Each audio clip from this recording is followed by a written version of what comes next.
Matul is-sena li għaddiet f'pajjiżna saru 304 ċikli ta' IVF, 229 minn dawn iċ-ċikli saru fl-Isptar Mater Dei, filwaqt li 75 ċiklu saru fis-settur privat. Dan kien possibbli grazzi għal bażi soda li tagħti il-liġi li kien fassal l-aħħar Gvern Nazzjonalista.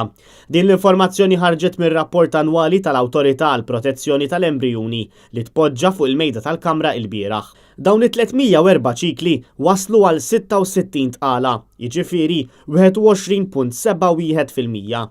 Minn dawn 12 mara soffrew korriment, 22 kellhom tarbija, filwaqt li 32 għadhom qed jistennew tarbija.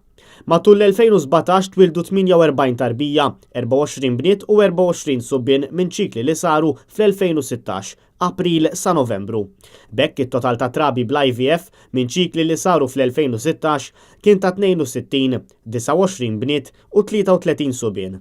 It-take home baby rate għall-2016 kienet ta' 20.15%. Dawn ir-rati jikkumparaw tajjeb ħafna meta mqabbel ma' pajjiżi oħra Ewropej u maturija ta' kemm din il-liġi tal-IVF qed tħalli l-frott. Minn ċikli li saru fl-2017 diġà twildu 28 tarbija, 13 tifel u 15 tifla. Mistennija jitwildu 36 tarbija oħra minn ċikli li saru fl-2017 biex bekk it-total ta' trabi li jkunu twildu b'ċikli ta' IVF li saru matul l-2017 mistenni jkun ta' 64 tarbija.